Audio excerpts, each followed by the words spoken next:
Hey, Podnutsians. Let's see. This is going to work right. Okay, that's working right. Now, why is not this? Let me come here and let me say,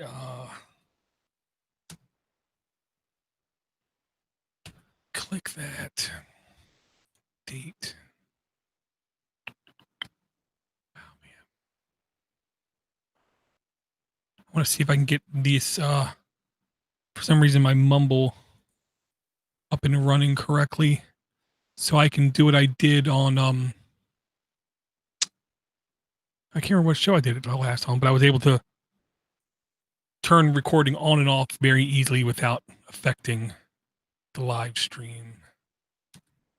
And for some reason, I launched Mumble and all of the settings like reverted back to defaults, which is weird. Okay, there you go.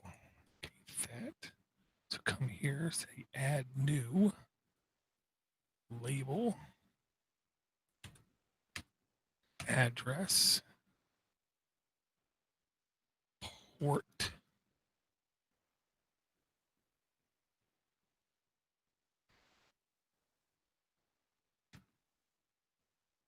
That's weird.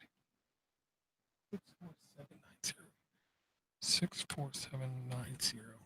But I did want to start live and on time because promises were made. So okay, so that allowed me to click that. Hit yes. Okay. So now, okay. Now I'm going to lose the audio for a second while I switch over the control. Okay. Connect. Now. We are hearing audio? Yes. Now I'm going to make it so we're not going to hear audio.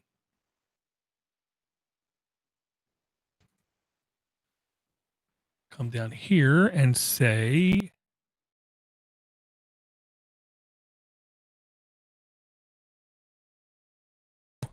now we should hear audio. Okay, good. That didn't take too long. Okay, good. Sorry about that. Thank you for your patience. Hey, Red. Oh, days off is good, man.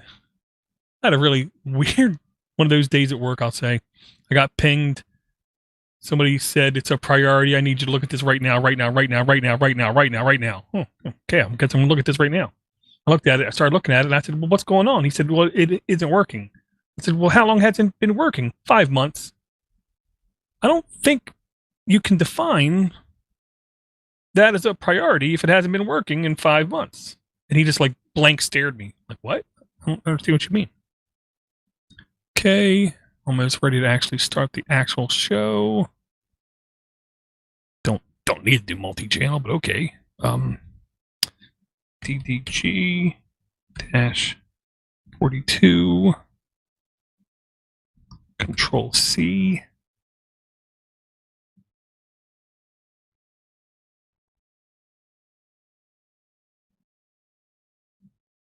Okay, that's good. Oh yeah, but yeah, every time I take a day off, I end up doing more work than I would when I go to work. Okay.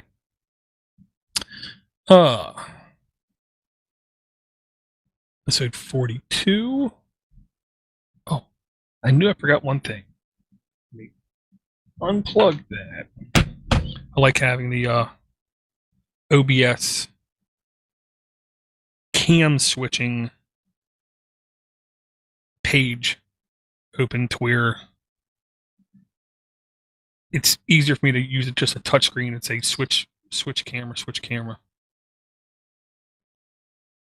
Okay, silence that phone. Now come back here to Firefox. Bang.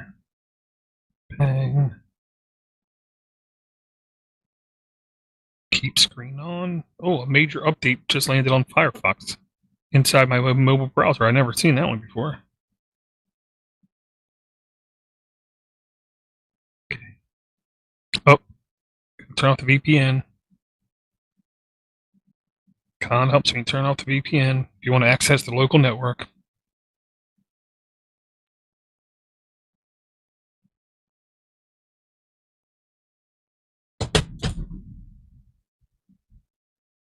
Okay, and we are there. Okay, now we're gonna actually start the show. Hey, Swift. Hope you're doing good, man. Whew, okay.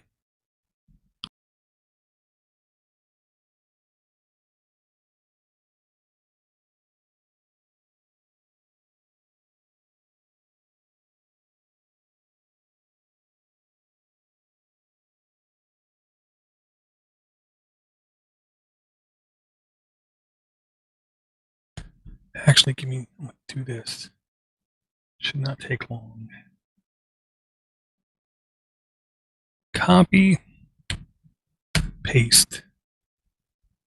Copy, paste. Copy, paste. Copy, paste. How come when I do other shows, I'm like ready to rock and roll on time, yet I do this show and I'm not on time?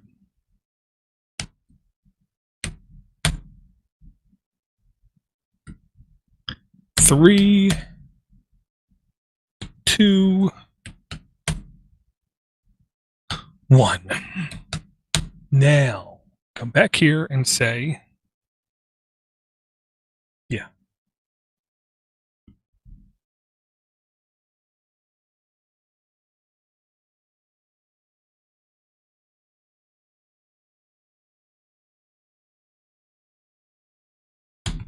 Hey, Podnutzians, welcome to DDG episode 42. I want to first and foremost thank everyone for their support. Thank everyone for their downloads. Thank everyone for participating on this network and on these shows.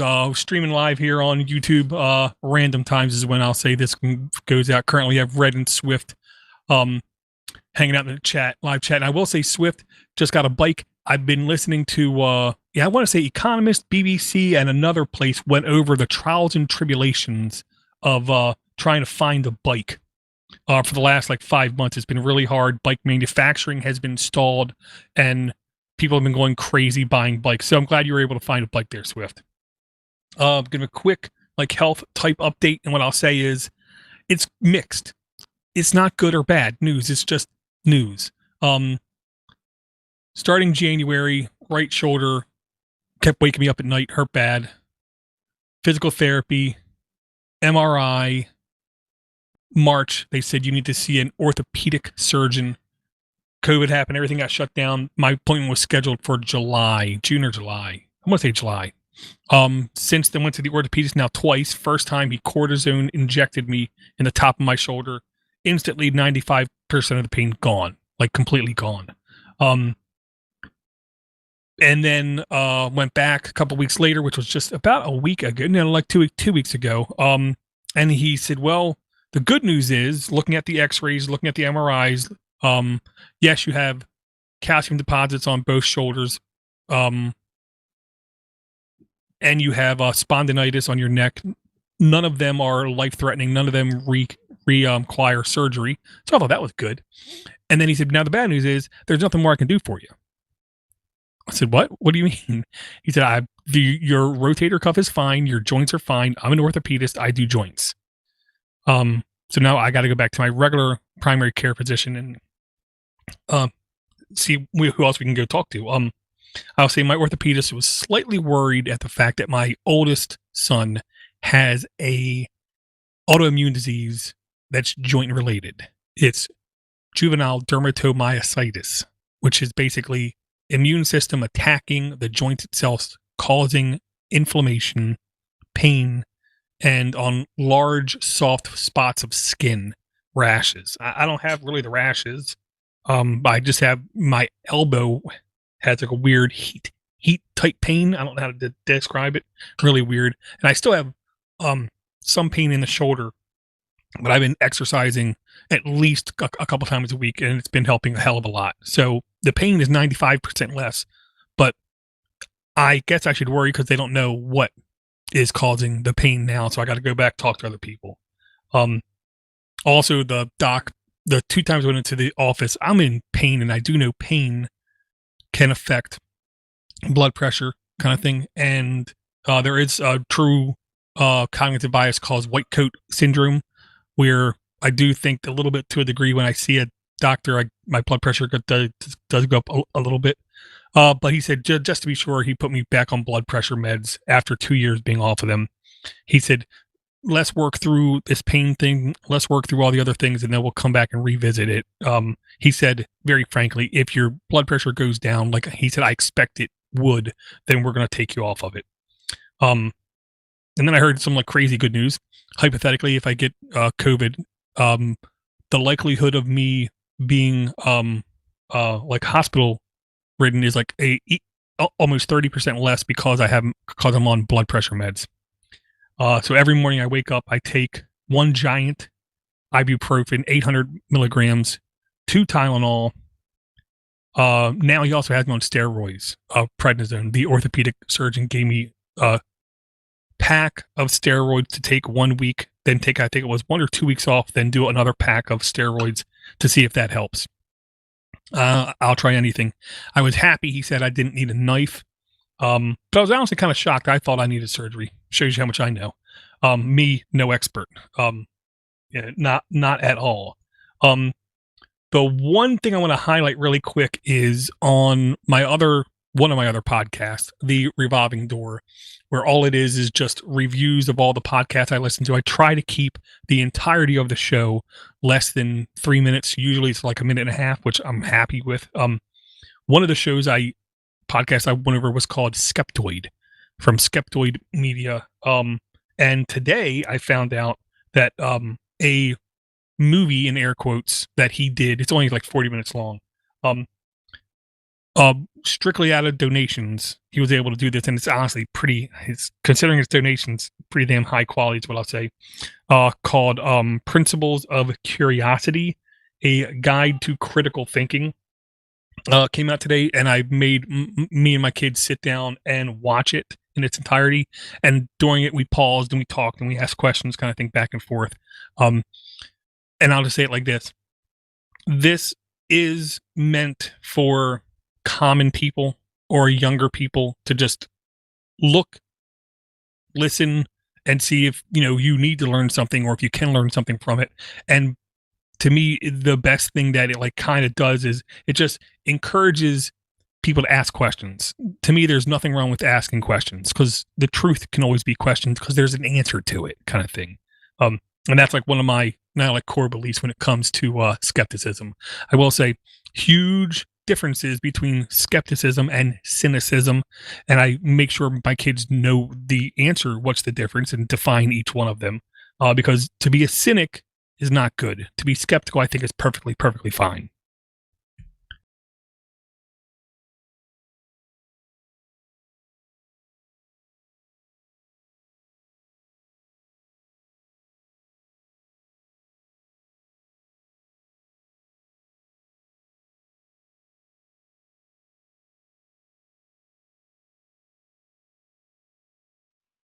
I should really have this volume up and turn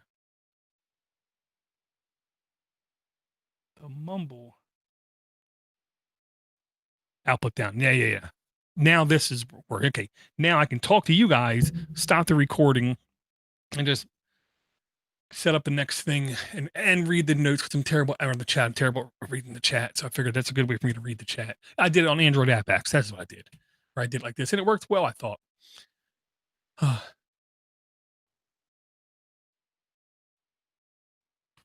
Cool. Yeah, I mean, the bike shortages seem to be worse in the bigger cities.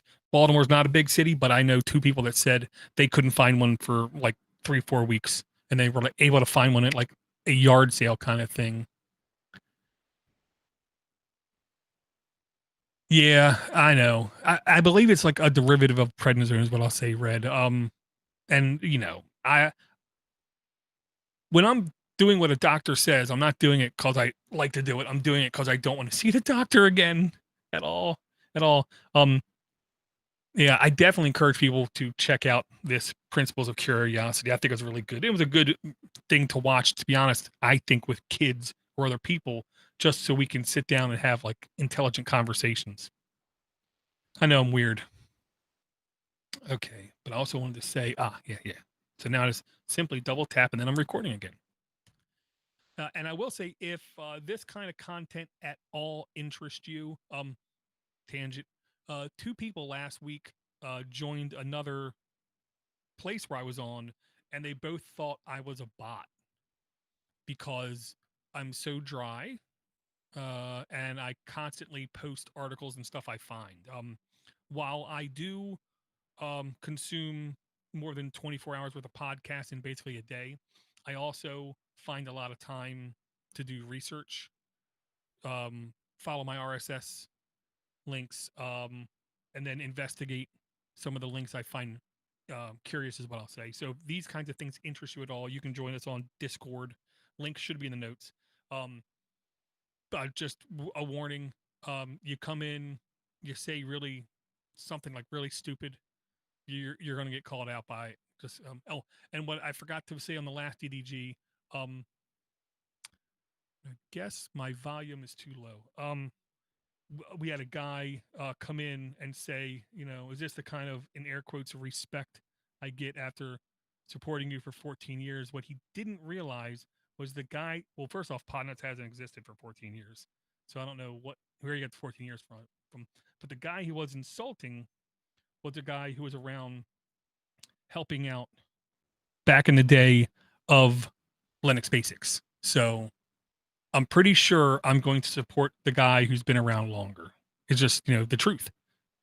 Okay, volume should be better now. Yeah, so if you like, just, and you can lurk all day in Discord and just see the links that I post and either think that's stupid or that's cool or whatever. Just, mind your P's and Q's. You're in a public space. We try not to cuss. We try not to, be ignorant or rude to each other, but you say something clearly against science, like the earth is flat or something, you will get called out.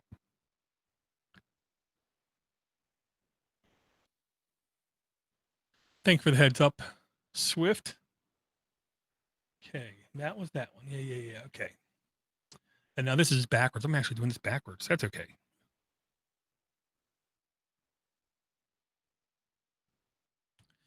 Okay, this next one I stumbled across, and I'll just say it like this. I find it almost hysterical.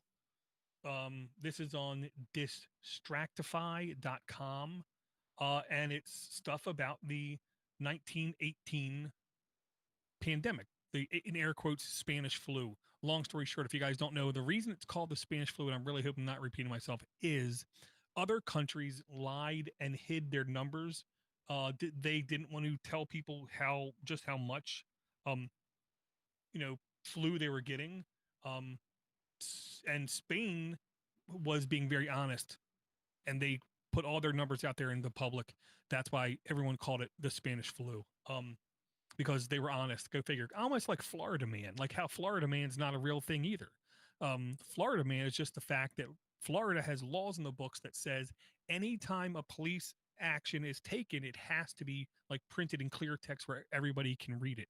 That's why we have all these crazy stories from Florida, not because they're crazy, just because they're more open. Okay, but this article is the do's and don'ts of influenza prevention. Um, I'm actually going to copy this link on my other computer so it's easier for me to read. Old eyes. And it's the do's and don'ts list from the 1918 pandemic.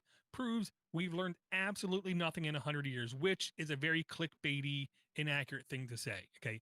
We've learned a lot.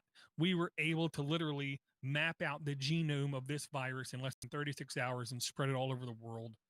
We have over, I want to say it was 100 vaccines that are entering stage 3. Uh, we've learned a lot, plenty, but people are just as stupid as they ever were. Both can be true. They're not mutually inclusive or mutually exclusive. They can both be true. Okay.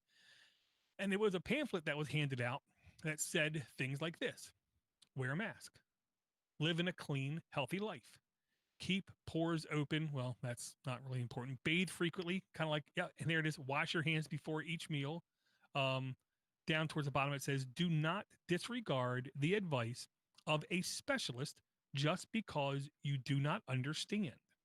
Do not disregard the rights of a community. Obey cheerfully the rules issued by the authorities. Do not think you are entitled to special privileges. Okay, now, when this whole thing started, I remember saying to my son, what's more important? Individual personal freedom and liberties, or the health of the community, the greater good, everyone around you? And he started to answer, and then he said, there is no easy answer for this, Dad. I said, you're exactly right. Everybody has to make their own choice on where that line is drawn. And the other example I use is, if we both look at a mountain, we both agree it's a mountain, and then you take one piece of sand away at a time, we're not going to agree when the mountain is no longer a mountain. It's now a hill, you know what I mean? And we're not going to agree. Same kind of thing with this. But I find it almost hysterical that we have like kind of dropped out of the they say that there's like an expert phobia thing going on right now, and that's one of the things in the principles of curiosity YouTube thing. When you need surgery, you want to go to the person who has the most experience and the most education in order to do it. When you get on a plane, you don't want some random guy to take control of the plane and fly it. You want an expert to fly it. You know what I mean? When you call up a plumber to fix something, you definitely don't want it to be the guy's first day. You want a guy who has knowledge and knows what he's doing. Yet for some reason, some people have some weird cynicism about science and distrusting of experts. I don't know if that's going to be the same for every generation kind of thing, because I do believe, like, my grandfather was petrified of doctors. If I go there, I'm going to die. If I go there, then it's going to be the end of me kind of thing. I'm pushing audio, Swift. And it's like, no, you go to a doctor so you don't die, and you should go to the doctor more often than less. To not go to the doctor means you're going to probably suffer from something longer. I don't know why with experts we don't believe them as much. And why did that audio slide down? Maybe this will help. Thankfully, the recording's fine. We have some sort of like expert phobia thing, and I don't know if it's always existed. I don't know if it always will exist, but I know when it comes to science, and it's not, I believe scientists outright. I believe nobody outright. Okay. I believe no one source outright. I believe no one thing absolutely. Question everything. I know, technically speaking, there's enough space between the atoms of existence everywhere you look. There's enough space. The nucleus is so tiny, and out there is the electron so far away, and that's so tiny. The space between them and the space between each atom is so great and grand.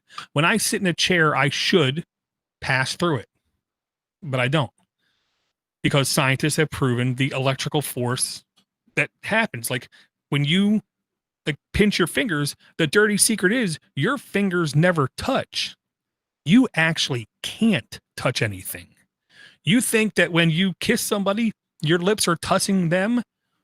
I'm sorry, you're not actually touching. You can't actually touch anything. The magnetic fields make it, what you feel is the magnetic fields interacting with each other. To touch would cause explosions. Let's just call it like that. Kind of like fusion. I think it's fusion. So just because something feels right, just because something looks right, just because something makes sense, does not mean it's right at all, kind of thing. And putting an article like this online, the do's and don'ts, we learn nothing. It's unbelievably clickbaity, but I'll say it's also has some accuracy in it. Like, nothing's perfect. Let me see if I can find the one part.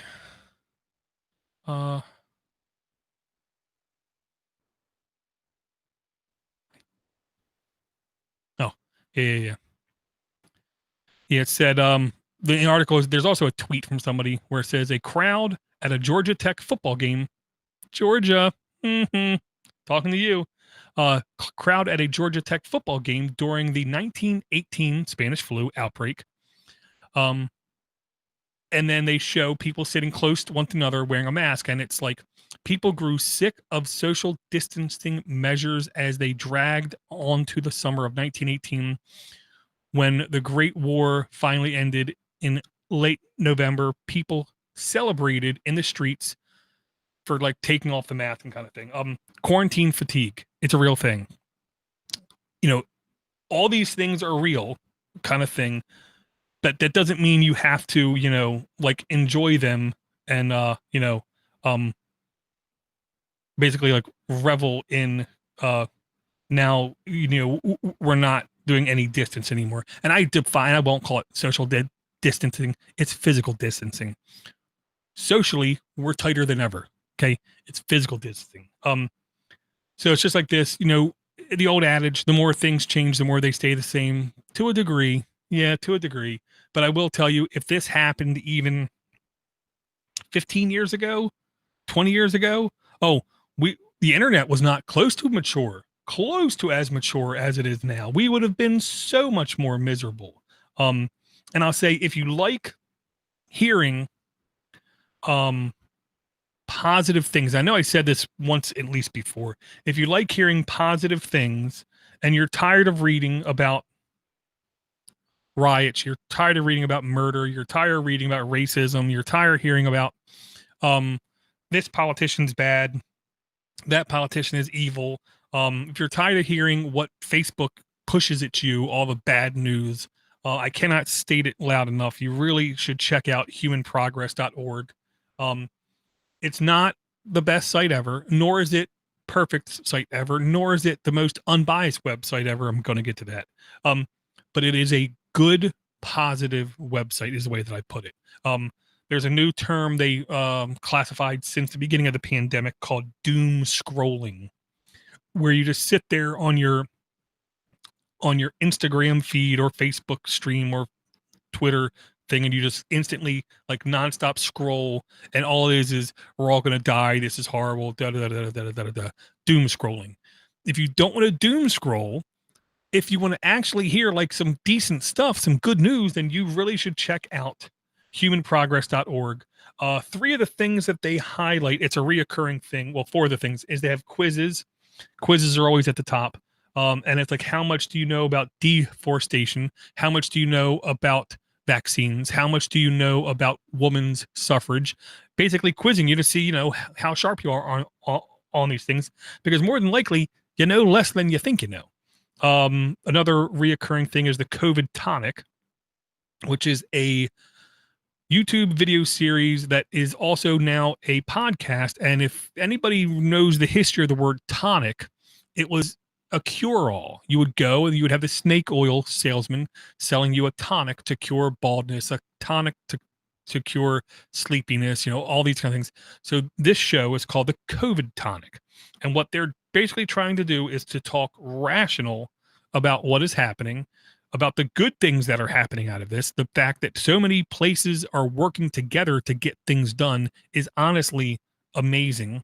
The fact that we are at least learning more about it is another good thing. And what is going to come out the other side, when this ends, how is life going to be better for any or everybody? Like, for instance, schools now have no choice but to, they're like 20 years behind in America on how to do stuff. We're literally still teaching school in the same manner that they were taught in 1930s. I'm pretty sure stuff should change and update. That's just one of my beliefs. So that's one of the reoccurring thing. Another one of the reoccurring thing is the heroes. I'm trying to remember what they called it. Here it is.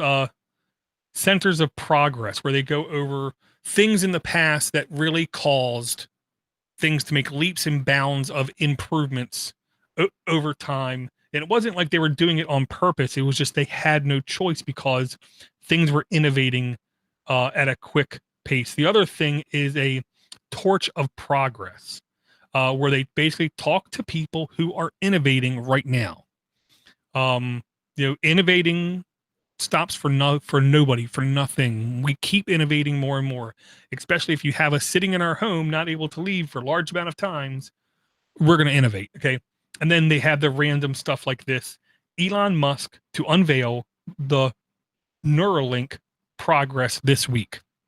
If anybody doesn't know what this is one of the things that Elon believes, his name's Ellen believes is going to be not the death, but the reason why AI, we're not going to have to worry about it is because this is going to develop first, where we're going to literally implant stuff into our head, communicating with our brain cells. We'll be able to interface with it directly with our brain. Thus, when AI does come about, as long as this is up to speed, we're going to be able to communicate with it at their pace of speed, kind of thing. Far off imaginative things on this website too, but I definitely encourage people, if you're tired of doom scrolling and you don't like bad news, you need to check out HumanProgressorg. Recording paused. Oh yeah, this next one, man. Let me copy this one. At this point, I got tired of worrying about what other people are not doing, so I ride my bike and enjoy my first. Yeah. I agree. Yeah. Oh, okay. Yeah. And I'll say one thing I did learn about the coronaviruses in general was from a Anthony Fauci speech from like 6 years ago, because he's been there for like 20 years. And I think I might have said this before, but I'm going to say it again because I think I'm figuring out how to say it better. You know what I mean? It's all in how you say stuff. There's 3 key points with any infectious disease, especially spread by water droplets. Okay, number 1, the viral load. How much virus particles per million or per billion is any given infected person spewing out of them? We don't know. Okay, that's 1. We don't know. It's a quick tangent. There are already companies looking at making devices that they can put in air systems that can monitor for particulates in the air that can be a warning sign that you might have people around who are infected with some kind of infectious disease like that. Okay, back to the 3 things. 1, viral load. We don't know. We can't measure that yet. Notice yet. Okay, 2, inverse square law. How to explain the inverse square law? There's lots of ways to do it. One of the ways is heat dissipation.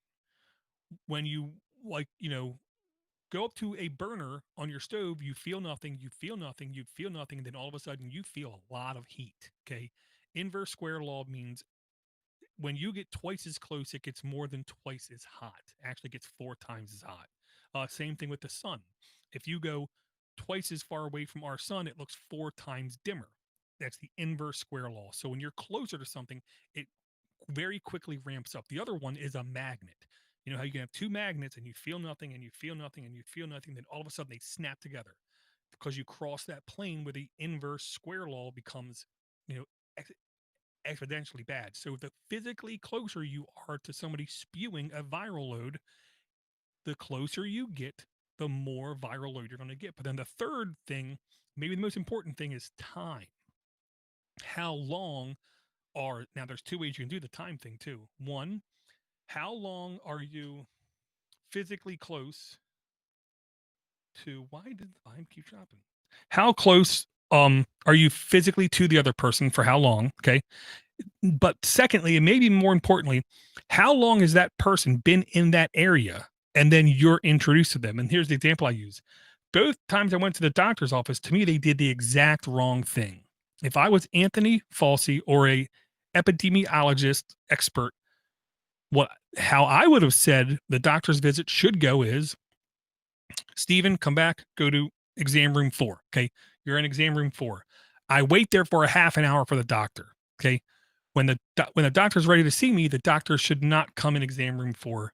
No. The doctor should go into like exam room 6, and then they come and get me and say, now come into exam room 6, because there's no viral load in exam room 6. Instead, the doctors kept coming into a room where I sat for over 20 to 30 minutes each time. So, and I can't tell them what to do. Who the hell am I? I'm just a nerd. I'm just a geek. I'm no expert. I'm no epidemiologist. I'm just a guy who sits down and likes doing research. But I know every time I went to go see a doctor, they did it absolutely wrong. Absolutely 100% wrong. If more people in my state were infected, more people would be getting infected, is the way that I'm happy that we're not, because we're not getting that infected. But yeah, so that was really not smart of them, is what I'll say. I have no problem saying that out loud. That was in fact quite dumb of them. And that volume dropping thing is making me mad.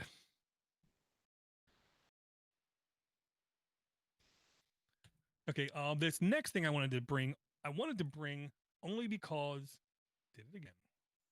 I thought it was only because I thought it was fun. It's one of these weird play games things. It's called AI Dungeon. You're about to enter the world of endless possibilities where you can do absolutely anything you can imagine. Will you proceed? You can log in or click play. I just click play. New game. You can actually join multiplayer games. Okay. Single player, multiplayer, feature scenarios. I'm just going to do single player. And if you remember way back in the day, we used to have text-based like maze games, D&D types games. That's what this is. Except it's all in air quotes AI generated. Okay, first setting, fantasy, recommended, or you can go mystery, apocalyptic, zombies, cyberpunk, custom, or archive. I'm going to say fantasy because that's suggested. I hit enter. Select a character: noble, princess, knight, wizard, witch, ranger, squire, peasant, rogue. Rogue, baby.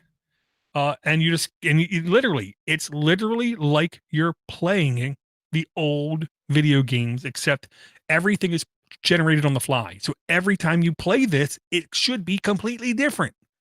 I don't know how you can not think this is at least cool and interesting.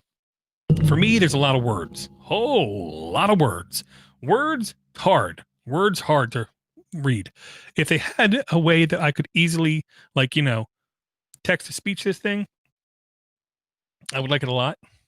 But I don't see I see a music thing. Oh, you discovered a premium feature. Oh, I can do a text. Okay, so I might have to join the beta of this kind of thing later. But I think this is really cool. These are the kind of things I think that people can design, make, and create when they just sit at home for 20 hours a day. So I just think that's really cool. Again, it's play.aidungeon.io.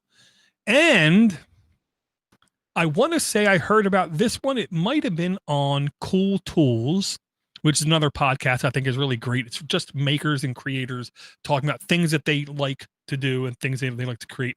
It might have been on This Week in Tech, but I'm going to say no, it was on Cool Tools. I could be completely wrong.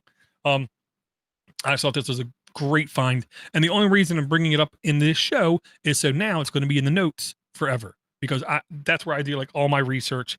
I have everything in the notes. So when I need it, it's there the next time. So whenever my mic activates on Mumble, the Google, which your guys is hearing, audio will drop because I'm going to turn it on again. Yep. Okay. So at least I know it now. But how can I? And I don't know a way to lock it. That's okay. Could be worse. Okay. I love that link. I'm sorry. I actually had fun with that link. I showed it to my kid. He thought it was fantastic. He thought a game that was like from 1970s fantastic. So that one kind of blew my mind. Okay.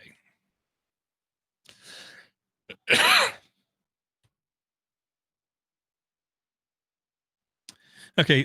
This next one I'm also bringing again, just so it's in the notes. I need these kinds of things to be searchable, indexable, so I can find them later, because these are kind of things I really do want to try at work. At work, I still run Windows because I have to, not because I want to. Uh, and you know how back in the day you could say in um, Windows, you could say run as, or so like you could like lie to the system about like who you were or how you would be running. This is the same kind of thing. Um, okay, cancel. Okay. Same kind of thing, but you can literally say run in Sandbox. Sandbox IE was a great tool that I used to run on Windows when I really needed security. I really needed security because I clicked stupid stuff. Um, that's what this basically allows you to do, except in Windows 10, there's basically a hidden sandbox mode, is the way that I'm going to describe it. What it basically does, it allows you to run untrusting things or things that you think might be attacking your personal privacy. And you could run it in a air quote sandbox. And they literally tell you how to do it from beginning to end, step by step by step. You do need to download the latest version from a GitHub website. You need to load up PowerShell, make a PowerShell script file, and then it will let you basically right click anything and say run inside Sandbox. I am happy to say at my 9 to 5 job, I'm pretty confidently sure I am the last person who's going to get hacked. Maybe it's because I'm paranoid. I don't know, but I can tell you this. Um, I don't trust anything. I mean, I get hyperlinks. I literally copy them out, put them in a text notepad, paste them, examine them, then copy them back again. I don't open up any attachments on email. I don't. People say, well, you need to do this. No, I don't. If you need this signed, you can print it out and mail it to me because I don't have the ability to do a digital signature. So there's nothing you can email me in a attachment that I have to have. If it's a screenshot, paste it in the body of the email itself. If it's tablature data, don't put it in a spreadsheet, put it in the email itself. If it's, paragraphs and stuff, put it in the email itself. Do not send it as an attachment because I won't open it. That's how bad things happen. So this will enable me to at least open things up in a sandbox, more of a sandbox mode. Thus, still, I'll be one who probably won't get hacked, cause us to be on the nightly news, but this will help make it easier to be that way while I still can open things. So I thought this was damn cool. Okay, now the volume still should be fine. I gotta fix this. This pisses me off. That. Left. 60. 70, 80, 90, 210, 220, 230, 240, 250, 260. Okay. Do it over here too and say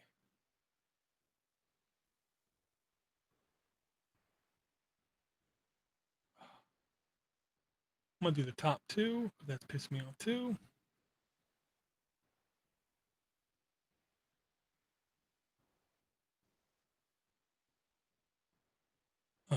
Sorry, the extra space was driving me nuts. I saw it finally on the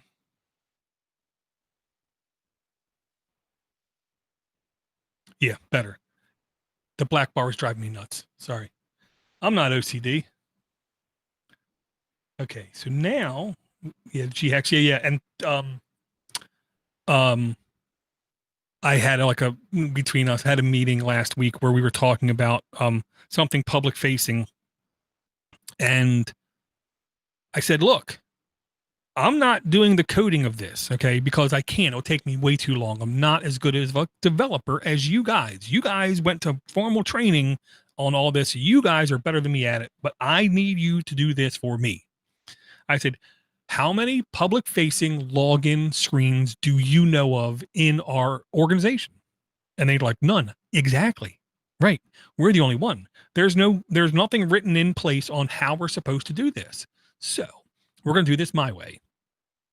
And I don't want to get DDoSed. I don't want to get denial of service attacks. I don't want to get anything. I don't want to be on the nightly news. So here's how we're going to do this login, password reset system for this thing. And the one guy said, "You're kind of demanding." I said, "Oh no, I'm not. You don't have to do any of this. But I'm going to make it very clear to all the executives I had nothing to do with it. So when it does get hacked, I'm not on the nightly news. You are, because I'm not. I don't want, you know, I know too much. I've seen too many things. I know about SQL injection attacks. I, you know, I know all about Apache, uh, and all of that getting hacked and pwned, and federal institutions leaking data, breaching data. I'm not going to be a part of it if that means we're going to have that kind of bad stuff happen, which is going to make me go right into this next link, which I'm going to change the order of to say there, that. Now I'm going to fix the audio again.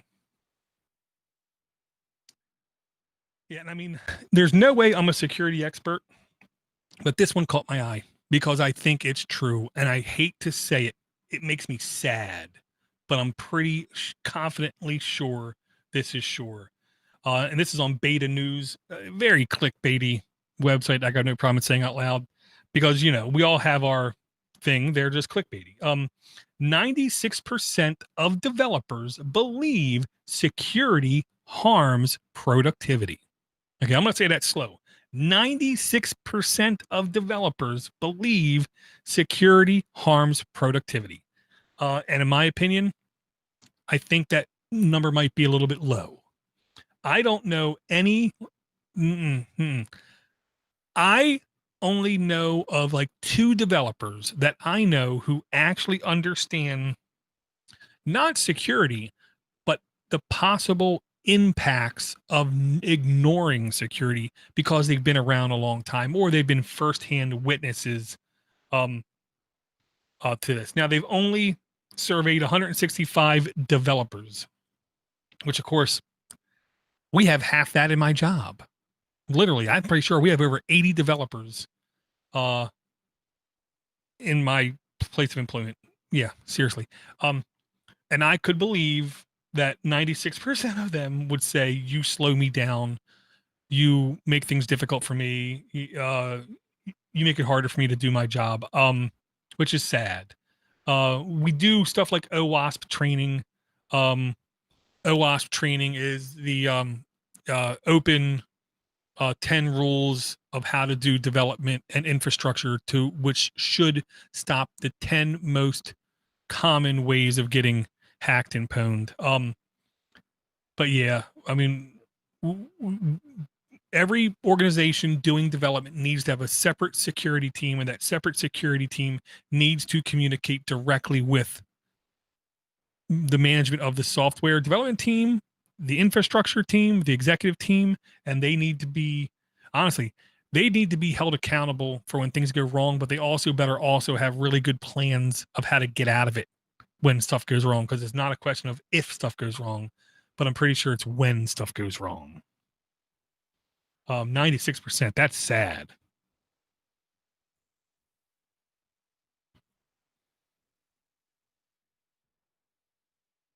Okay, what I'm going to talk about next, again, this is just so it's in the notes, because this is the kind of thing that I just like a giddy as a little schoolgirl over. I've seen a couple bands live in my life. Okay, I saw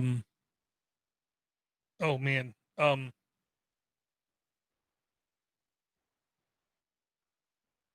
now I can't even remember his name. The Beatles, Paul McCartney. Sorry, I saw Paul McCartney live. That was pretty dang impressive. And I saw Weird Al perform live. I hate to say it, I think Weird Al had a better show. And the explosions on Live or Let Die nearly made me deaf. So I'm holding that against Paul too. But there's a Weird Al Yankovic book going to come out, where it's going to have some exclusive pictures from back in the day when they were basically making some of his original content. I'll say it like this: if Weird Al had a Patreon, I'm pretty sure I would just give him money for the rest of his life, because that's how much joy that he like brought me in my entire life, because I could listen to a Weird Al song and it was completely free and G. You know what I mean? Completely clean, completely positive, not really negative. And it was just a good distraction in my youth. Um, I listened to more than a couple other artists, and where I would, happily support them.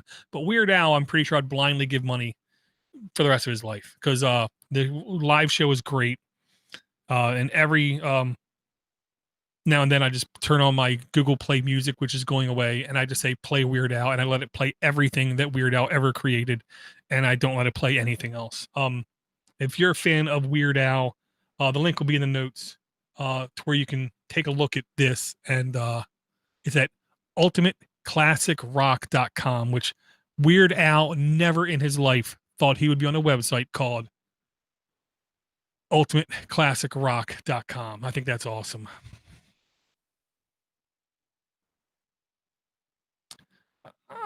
Okay, now this one I wanted to bring back again. On this website, I'm going to let the ads come through, even though there's something horrendous.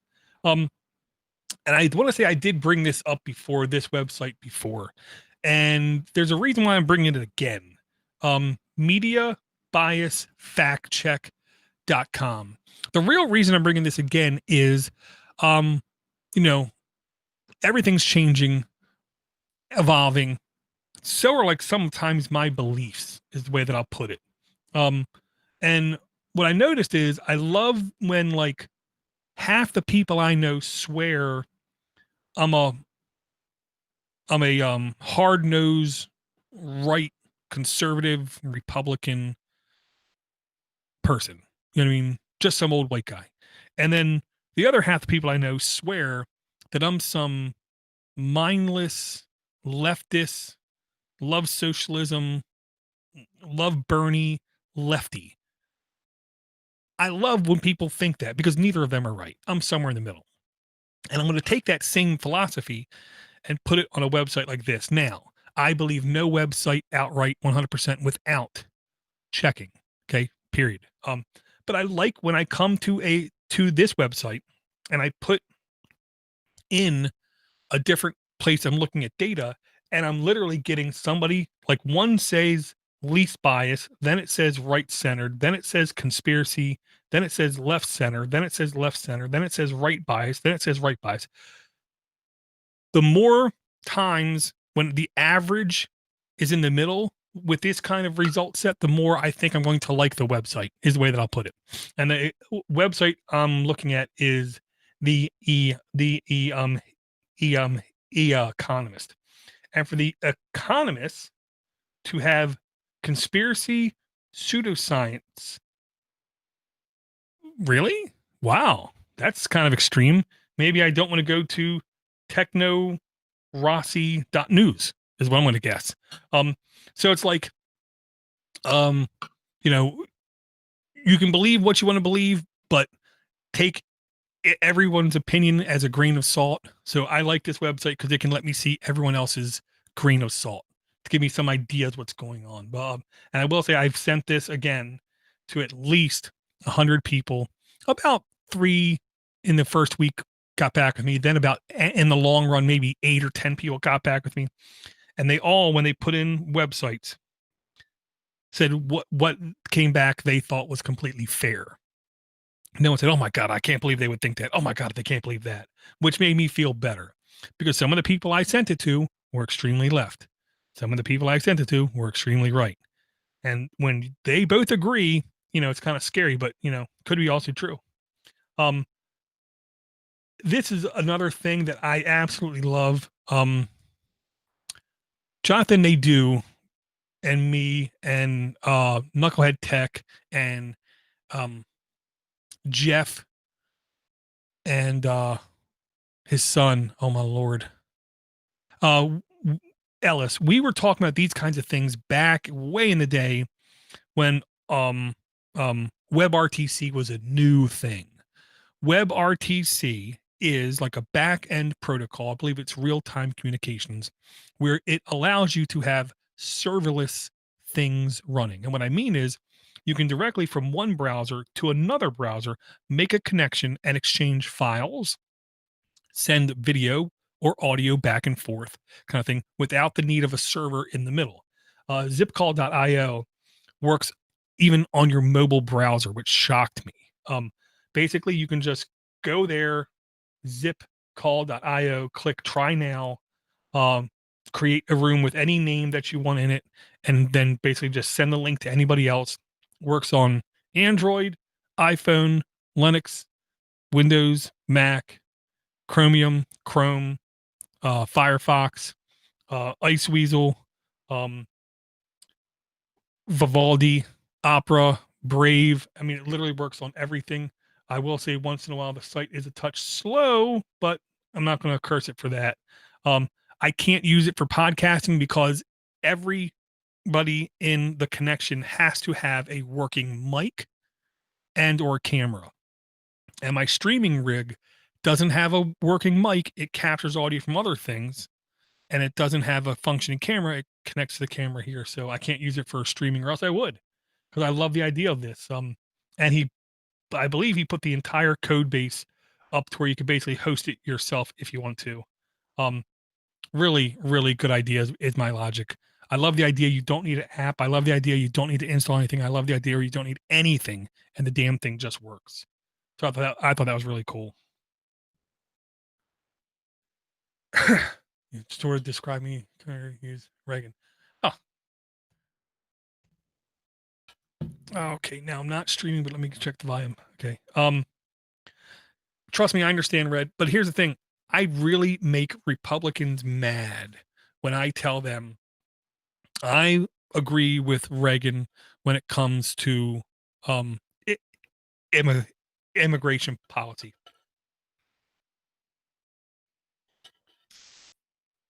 And they're like, what do you mean? I'm like, well, I'm really liked his immigration policy. I agree with his policy completely. And I wait, and they don't know what his immigration policy is. He believed the more people that came into this country that paid taxes, the least each person had to pay. So come on in. Come on in. As long as you can be a benefit to this country, come on in. And that's one of the ways that I think Reagan was very smart, because he's right. The more people paying taxes, the better it is for everybody else. At least, my belief. Presidents, okay.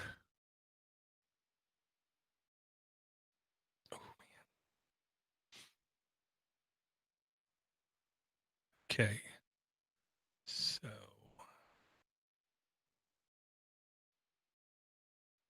oh yeah. This was another one.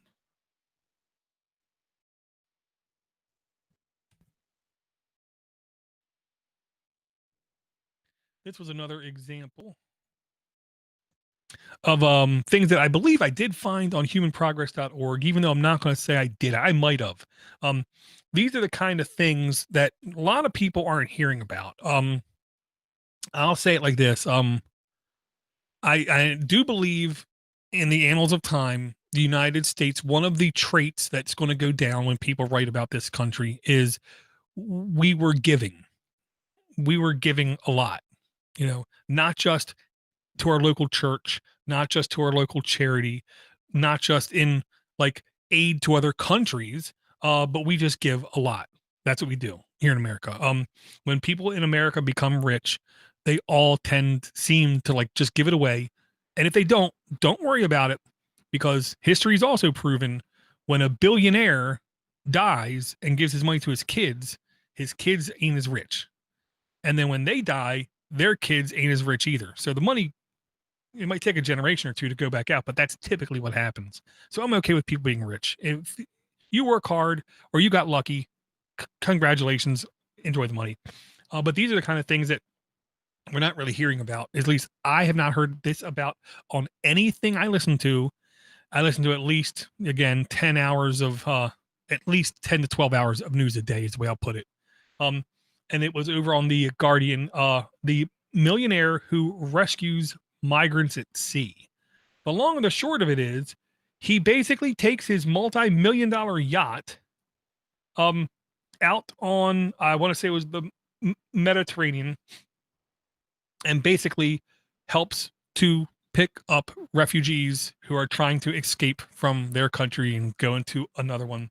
Now, he's not rescuing them, giving them a house, giving them a home, giving them no. He's at least making it so they're not dying in the middle of the sea. And these are the kind of philanthropic, which I can't say right, things that I don't think enough of the sources of news focus on. You know what I mean? It's all doom and gloom, and that's what people seem to get triggered by. This is the kind of thing where I'm triggered by. I thought it was really cool that this guy was basically taking his multi-million-dollar yacht out and doing everything he could to basically have less people randomly die without a good reason, kind of thing. I'm okay with that. In fact, I wish more news places would actually, like publicize this kind of thing. So I thought that was cool and worth talking about.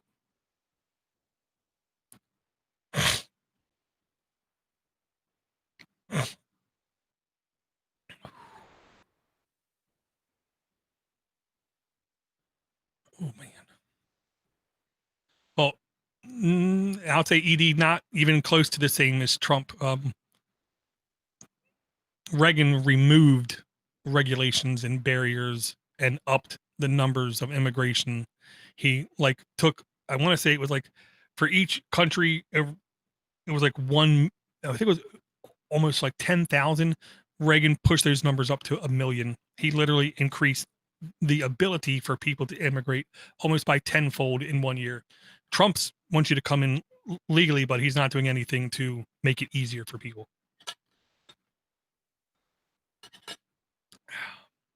Which I'll just say I find amazing, considering both of his parents were immigrants. Where both of Ronald Reagan's parents weren't immigrants. People are weird like that. And I will say, I had to try to explain that to my wife. Most Latino people who come into this country who are first generation are Republican. And she didn't understand why. I said, because Republican Party believes they're family oriented, family values, family centric. Latino culture is extremely family focused, so they gravitate towards that party. Very first generation. And I showed her some of the last 3 election numbers, and I can't remember which states. There's 5 states that had high numbers of first generation Latinos in it, and some of the numbers that she couldn't believe. I was like, yes, Latinos. A lot of Latinos vote Republican because they believe that they have family values, and once you get in the country, well then I'm here now. We can start to regulate who comes to the country, which I think is weird. Well, and I'll say the one of the other things that really piqued my interest was, and it made me shut up and go look at some more things. One of the things that Milton Friedman said was, in the modern era, which of course he was talking 1960, you cannot have completely open borders and free social programs. And I was like, what? He said, yeah, you cannot have welfare kind of things. You cannot have free services that people can take advantage of for the rest of their life and have completely open borders, because the people will come over, take advantage of those free things, and then leave. Which I will say, I think there's some truth to that. So I will say, people have to make a choice. You either want more open borders or you want more free services. It's really hard to do both. I don't know how a country can do it right, is what I'll say.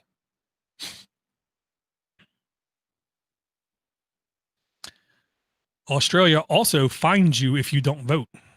Australia is one of those countries where if you do not vote in an election and you do not have a good reason, you get a fine in the mail, which I think is hysterical. And yeah, and I will say, I do know of at least 4 people who before the last election said, and we've all heard these people throughout our life, if so-and-so gets elected, I'm leaving the country. And I remember hearing that with Obama, and I remember hearing that with Clinton. I remember hearing that with Bush Jr. All of them, yeah. But this time I actually broke down and I said, "Really, really, you're gonna really?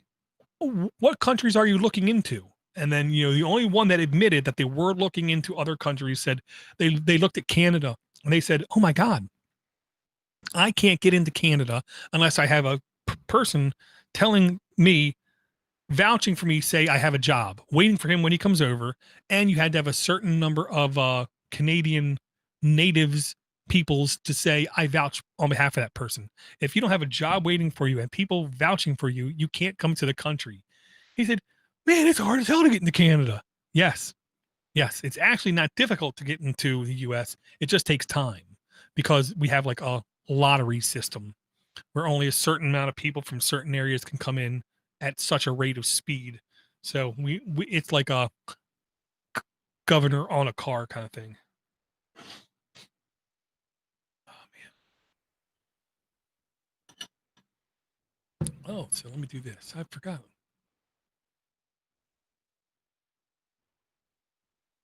Uh,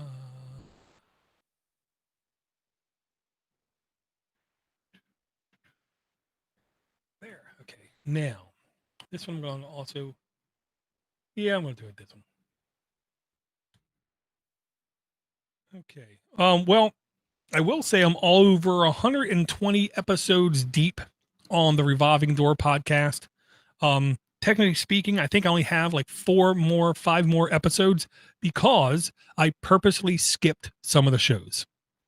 For instance, like some of the Podnutz shows, I'm not gonna self evangelize them. I did, I think, Android App Addicts and maybe one more, but I don't want to sit there and like toot my own horn. If somebody wants to review one of my shows, do it. But so I didn't do any of them. I also, there were certain, I'll just put like this, polarized shows that I didn't want to say good or bad things about because I do listen to some things just so I know what not to do. And I'm not sure if that makes any sense, but like if I'm like a basketball player, I might watch a guy I know just so I know what not to do because he really sucks, kind of thing. You know what I mean? I listen to some podcasts just so I know I should not talk about this topic because I'll sound as stupid as this person does, or like I won't have sound effects in my podcast. I won't have seasons in my podcast. I won't have like fake stuff in the podcast or podcasts like riddled with ads. Um, there's one link in here that I did not see.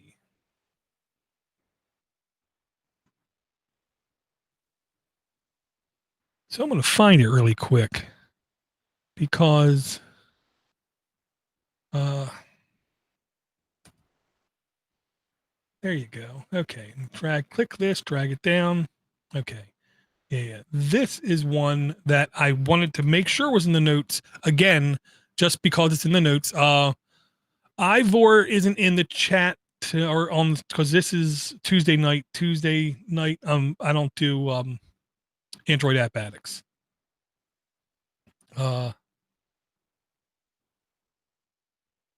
Okay, here we go. Okay. This and everybody should know that yes, this is clickbaity. Yes, this agrees with me. So yes, I'm going to bring it to the show, but I do think that there is some truth to what this article is saying and the study said. It's from the Harvard Business Review now. I'll just put it like this. I know now 2 people in my life who actually went to Harvard and are involved with Harvard as a living kind of thing. And like the one thing that my old boss said was as a manager, because he went to the Harvard Business School, was the first thing you should do when you hire somebody is you hire somebody who can take your job. You want to hire somebody smarter than you. You want to hire somebody who will be your next manager. Because if you do hire them and then you need a job, well, they're going to hook you up kind of thing. So, and that made perfect sense. And my wife is now a manager at office, and I explained that to her, and she was like, yes, hell yes. I want to hire somebody that can that I can ride their coattails even farther up the ladder. And that, I think, is an utter truth. Okay, this is article, advertising makes us unhappy. Basically, there was a study done, 900,000 citizens of 27 European countries from 1980 to 2011. That is a huge amount of data. Doesn't mean it's right. Just saying, huge amount of data. And basically their research proved that when the ratio of whatever to ads, whether it be billboard signs, whether it be TV commercials, or whether it be radio ads, when that proportion gets too much, you literally cause mild depression. Okay. This is why I do not want any ads on my show, because I am already close enough to being depressed. I don't need push anybody down that road to become more depressed. So if you like somebody doing something that is ad free, you, to be honest, and I should support them, is what I'll say. Now, this is going to go back to the first article we talked about, principles of curiosity. Okay, this is going to harken back to that as well. And it's going to also harken back to like the 96% of developers say security slows down stuff. And it goes back to media bias fact check. Okay. Anytime somebody says, I listen to X, or I read X, or I watch X as a news source because they're unbiased, doesn't understand the meaning of the word. Okay. I look at this kind of thing and I think this is an unbiased study showing this information that I already believed was true. I already believed. I hated advertising and I literally got depressed the more I heard them. Okay. This is called the bias. Okay. If you read a news source, you listen to a radio thing, or you click a link on the internet and you think what you're digesting is not biased, that just means their bias is the same as your bias, or it's very close to your bias. Doesn't mean it's unbiased.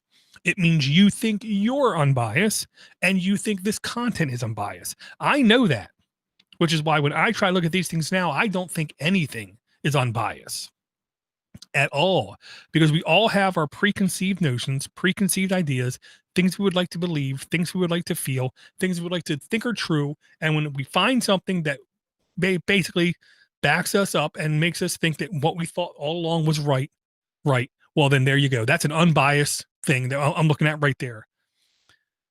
Grain of sand, people. Take it with a grain of sand. But, almost 1 million people for over 30 years, and they came out with basically, now they lightened it. You know what I mean? This wasn't clickbait, because they would have said advertising causes suicide or advertising causes chronic depression or something. They lightened it to advertising makes us unhappy, which I'll say I also like the fact that they lightened that up. I have to click and drag this there. Okay. I got to talk about this because of one thing. Okay. The revolving door, done over 120 episodes. When I'm done doing the 120 episodes, I'm probably going to go back and do the podcast that I added since the show started, because it's been now over 3 months. So of course I've added shows. After that, I'm tempted to go over some of the YouTube that I watch. I'm tempted to go over some of the things in my Plex library, because it's all about the content that I'm digesting, kind of thing. I also threatened in the past to do a show called The Days of Stardew Valley, or something like that, Stardew Valley Days, because there's enough content in this game to where quite literally I could put out a show a day of like 3 to 5 minutes long and easily have a year worth of content. And I've proven now I can do that with the revolving door in a way. And the best thing is, like, the podcast I can talk about a podcast, record it, and wait a month to publish it, and I don't have to worry about it. It's not going to change. Same thing with a lot of stuff about these games. I can record like an hour's worth, 60 minutes of it, and release 5 minutes at a time for like, days and days, and it's not going to lose value. It's not going to like have a shortened shelf life kind of thing. And they're getting ready to put out a big content patch for Stardew Valley to push it up to 1.5. So I literally might pick it up again and start doing the Days of Stardew Valley podcast. I will say I have no time to play games really. I could try to. I've maybe played an hour in the last 2 months. Nah, hour in the last 6 months, maybe just because I don't have time. But I'm still tempted to do a show on this game because honestly, I put it like this: just like Weird Al, this game is, I don't want to say wholesome. I don't want to say like pure, but I will say it's cleaner. You know what I mean? Not completely technically. There's a drunk in the game. Let's say, I comprehend him a little bit. But I still think this is better, much better than any game where you walk around shooting people in the face. Also, there's the kind of game where you can basically take any angle you want. You can just worry about fishing if you want. You can just worry about planting crops. You can just worry about relationship simulation. And it's one of the kind of games that has insane depth, even though it looks like something that has no depth at all. It looks like something that you could have made with like a really cheap computer kind of thing, like a really cheap game console back in the day. So I might do it. I don't think I'm going to stream playing the game because that's definitely more dedication than I have. But I still might do a podcast on it because I always have podcast ideas. Yeah. See, I like the fact that I can stop the recording and cough. Okay. Yeah. Okay.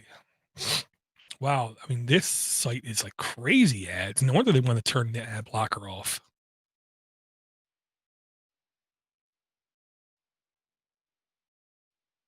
I'm turning the ad blockers on, man. You crazy. Okay. Yeah. Better. Okay.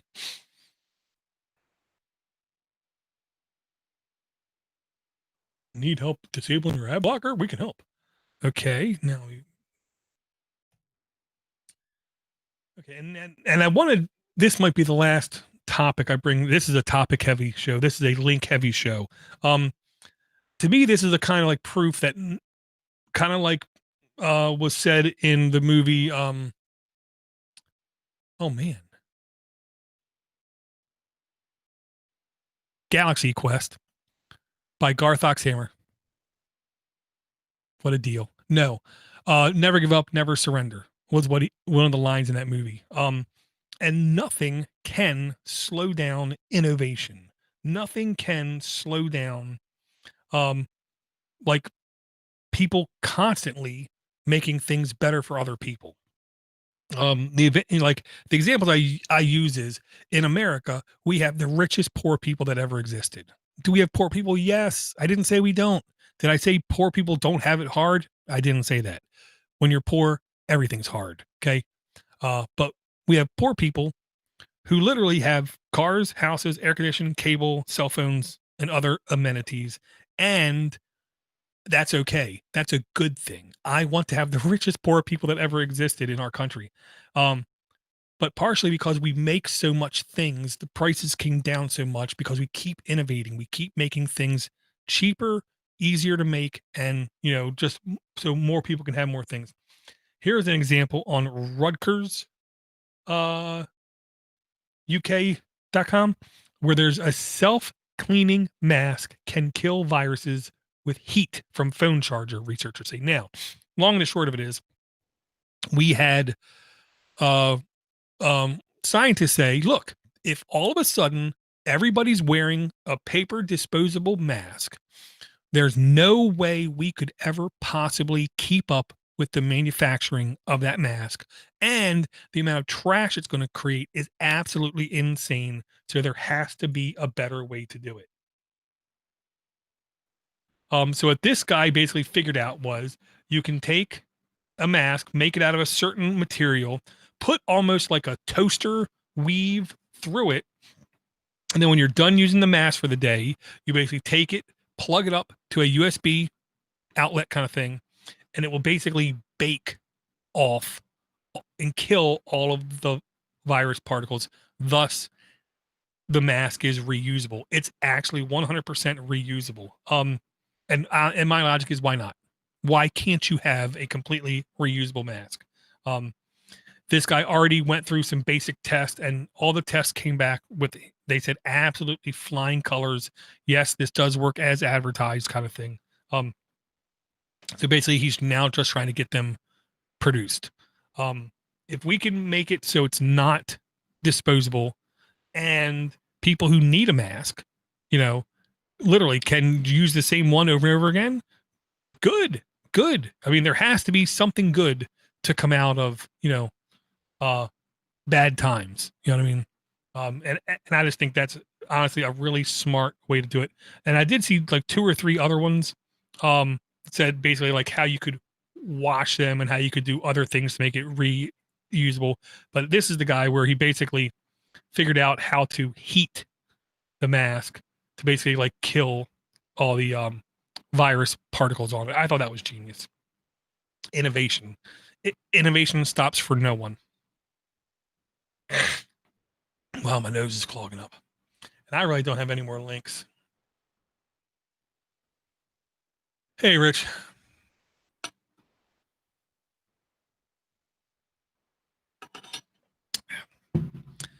I worked for worse than the post office. Pretty sure. The only place I know that would have been worse for me to work would have been a public school, and that's because they get no money. Everything you do, you have to like create from scratch, kind of thing, because there's so little money in it. Post office, I mean, they'd have, I don't want to say they don't have a reason to innovate. They're pushing pieces of mail around. And I do know 2 people who at least are retired from the post office, and they're both doing quite handsome. Okay, I'm going to close shop. That's basically all the links, all the articles. I will say I'm getting remarkably little feedback to the revolving door. Only had like 1 or 2 people shoot me some emails in. So I would say if you are listening to that show and you're liking it, just let me know. I might like revisit it, even if I finish all of my podcasts. I might revisit it in like 3 to 6 months and update it with any new things that I'm watching. You can shoot me an email at this show at ddg@podnutz.com. If you want, you can shoot the network an email at mail@podnutz.com, or you can shoot me personal email directly at DoorToDoorGeek@gmail.com. If you'd like to send a voicemail in, it's really easy. 707-6-PODNUT, or pull out your device of choice, hit record, and just send me the audio file. Both of them are easy to play. And again, I want to thank everyone for their support on Patreon, for enabling us to have a ad-free, aka less unhappy experience versus a lot of other podcasts out there. And I will talk to everyone again real soon. Okay. I actually like the fact that I can, on the fly, turn the audio on and off and record still. Stop the local recording. Yes, close. Man. Some weird pain, man. Stop. Close. Good, good, good. Okay.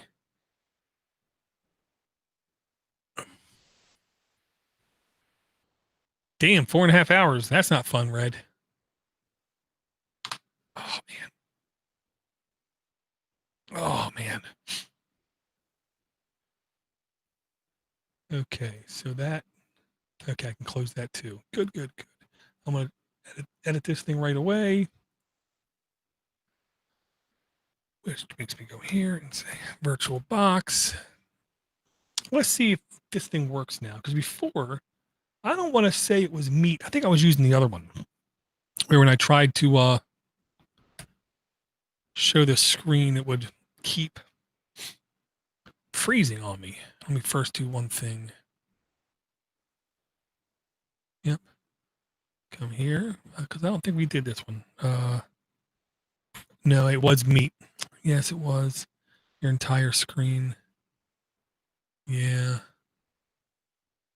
Let's see if it's better now. See that weird window bouncing thing? I'm not a fan of that at all. Okay, file system, home, Podnutz, split,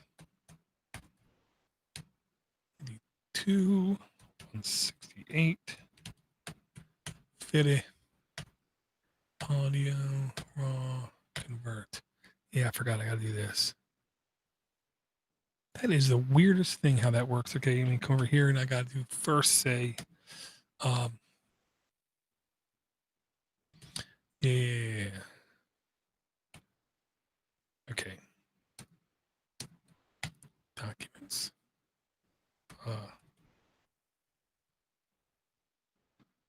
Yeah, I'll show you guys this because this is one of the things I think is actually cool.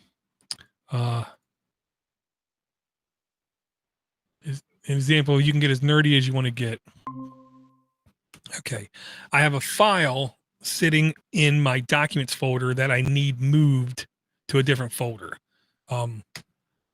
Using Linux weenie power, I pull up Kupfer and say documents, DDG, move to public audio, and bam.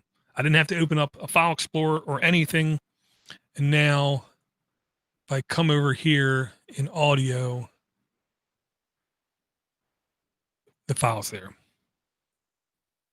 Comfort to me is one of those things. It's like it's all. I don't want to say it's almost like anything else. It's kind of like anything else. If you put just a little bit of time into figuring stuff out, you can find things that help make you incredibly more productive. At least on Linux, that's my belief. Because yeah, I love the fact that I can literally manipulate files, move files around, do all that. And I don't even have to open up a file explorer. Let's see if this, yeah, this looks like it's actually streaming. And look at that weirdness. I don't know how it's, oh, okay. So now, hold on. If I say this, back to the full chat, come back to the chat. Yeah. So let's go 0, 0. Okay. That's a little bit better. Okay. Taking the audio. Dyson compression, -18. Minute, hour, 20. Dang it. I didn't think it was that long. Oh, no wonder I was reading the wrong damn thing. Okay. Yeah, because I will say I'm becoming a much fan of shorter shows just because the post production is so easy. I got $80 in Google rewards. You better hurry up and use that, Red. It only lasts a year. So quite literally, if last year on this day you earned $1, tomorrow you're only going to have $79.52. You got to use it, man.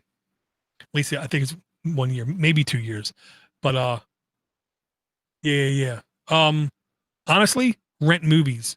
You can either rent or buy movies on Google Play. I find that to be a acceptable thing because here's the thing. You actually don't rent or buy them on Google Play movies. You actually rent or buy them on YouTube. And sometimes you can then use YouTube DL or another one of the tools and you can download the movie even though all you did was rent it. Doesn't work on all movies, I'll tell you that. But I had at least 50% success is what I'll say. I can't remember if it lasts for 1 year or 2 years before it dies. Yeah. I never let mine go up past like $10. As soon as I see it's over $10, I start just buying stuff. Like last time it was above 10, I rented. Oh man, I can't remember what I rented. It was a movie. It was like a movie I said to myself that my kid had to see. And that's one of the things me and my wife, we constantly talk about movies that we thought were, bright, you know, crafty, wacky, whatever, that our kids should see. And then we try to sit down with them and watch the movies with them. Like my wife is an extreme horror fanatic, so of course he's already seen, you know, all of the Jasons, all of the Freddys, Halloweens, a whole bunch of them. Me, I made sure he saw Blazing Saddles, History of the World Part One, um, Young Frankenstein. Yes, Mel Brooks, Mel Brooks, Mel Brooks. More than just Mel Brooks, but those are three that I made sure he watched. But yeah, only 1 year. That sucks. So what they're doing is almost like the gift cards. When you would buy a gift card, I didn't know this, for the longest time, they were only good for 1 year after purchase. So if you just, got like a gift card from your mom and just sat it in the drawer, it literally would turn into nothing. I didn't know that. Okay, it looks like it's actually still streaming the virtual OS just fine.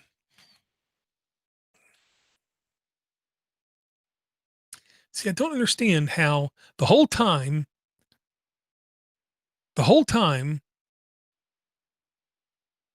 we've had people on the stream, the whole time, there's never been zero. Oh, average watch time. So they won't just tell me the entire time? I thought it used to. No. Huh. Well, learn something new every day. Okay. Converted and exported. Close. Open up Q Tractor. Recent. DDG. This is what makes editing quicker. I already have this predefined template. I just come in, add files. After doing that one round of compression. Okay, now it's got to find where the actual beginning of the show is, which is usually easy because it's right there like that. Open. Let's see if I can hear it.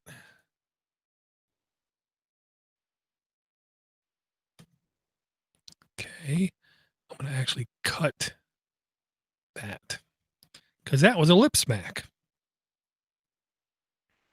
Lip smack, not good. Come here, drop. Did I get it? Good enough. Now, and this was twice as long as the last show.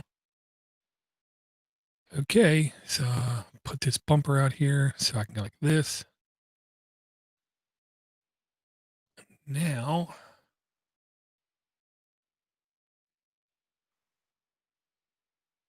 dang. Now, check the volume one time.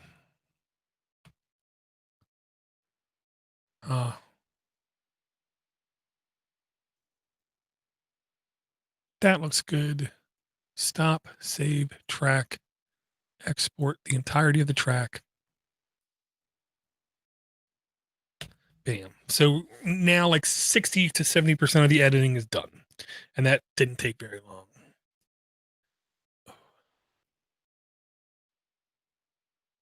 Harbor Freight. You don't want to throw away Harbor Freight money.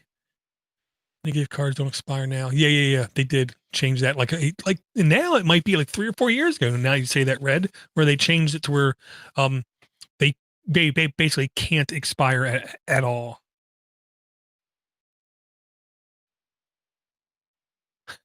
That's cool, Swift. Thank you for hanging out. I do keep telling myself I want to do more. I don't want to even say like video blogging because that's so 2006 or something, but just literally bring up links of interest is what I'll say. I don't know if you remember this. Anybody remembers this? Way back in the day, DoorToDoorGeek.com was completely handcrafted HTML kind of thing. And one of the things that was on the website was I would always find cool websites, and then I would literally like uh sometimes I would clip their logo, sometimes I would clip their favicon, and I would just have on the side of my website links of all the cool sites, whether it be like back in the day, the old like bookmarking sites, Delicious, um um man, I can't remember now. The photo websites and everything, all the little utilitarian websites, and I used to like keep all them just on my queue on my bookmark. Hey, Captain Zero. I did post on Twitter and Facebook, and I tried to post it on YouTube early, saying I would go live. Oh man, I didn't realize I went for an hour though. Shows you how far the mind's off. Yeah, I will say now. I know the last time I did this, the virtual machine GUI kept freezing up like all the time. And I don't understand how I can see myself. Oh, I know, because I'm an idiot. I'm gonna guess. Yeah. If I go like this and say, turn on captions. Well, that's not scary, is it? Do we? I don't see any captions. Okay. Um, your entire screen. No. How can it? Huh. No, there was a mode, wasn't there? Oh, change layout. There you go. So now if I do this, aha, there you go. That makes sense now. I'm so slow. That's why that.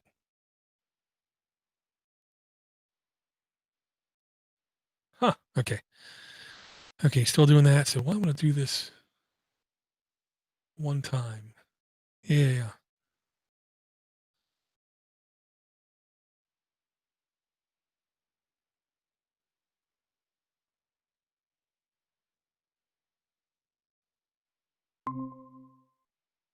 Huh. So what was it doing before?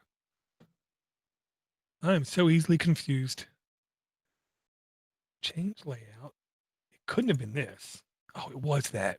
Okay. Now I know. No one's half the battle. Yo, Joe.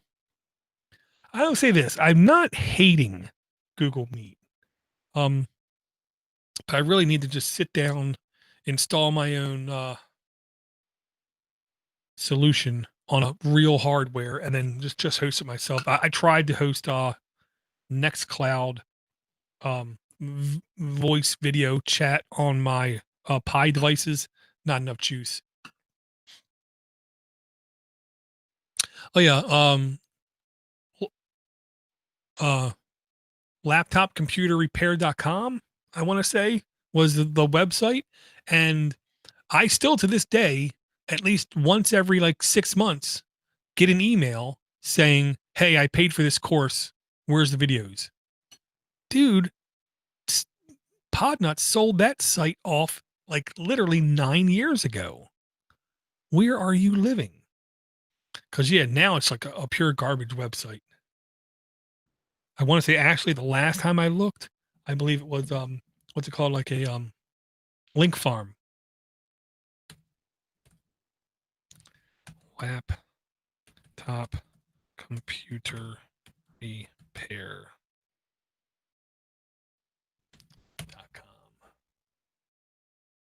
Yeah. Just buy this domain thing.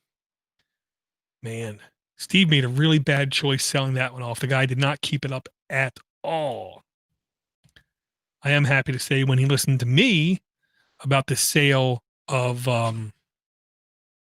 the WordPress helping thing, that's still being maintained and developed. Okay. Come over here, go to the outgoing DDG. Take a look at it. And here's one of the things I like about this way of doing it. All I had to do, you guys were hearing the Google Meet. I was recording in Mumble. So I hit the hotkey to turn off my mic in Mumble. So then there's a big dead spaces. But now all I got to do is literally highlight it all, truncate silence. And it's just going to take every silence that's more than like a half a second and turn it down into like 0.25 seconds. I want to say, okay, no, now this is what I do know, Swift. I bought Podnutz. Now I don't know, it was 5 or 6 years ago, and it was at least 2 years before that. So it was at least 7 years ago when he sold off laptopcomputerrepair.com. You can still find, most of the time, you can still find those videos on YouTube because people always pirated them and uploaded them. Steve kept going crazy with that. And there's more than a couple people who uploaded them to YouTube. That's the gimmick. Spoke over them with their voice, yet it's all Steve's video. Laptop, computer, repair. Because, I mean, like, you can literally see, like, the Podnutz hat. I speaking, like, literally, like, is in English. But, yeah. You just Google search laptop computer repair. Yeah, there's more than a couple. Steve always could just spot them right out. Okay, so now export. After doing significant shrinkage, waveform.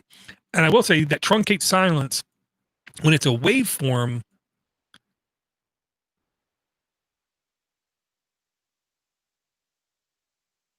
that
say I most definitely did not leave that meeting.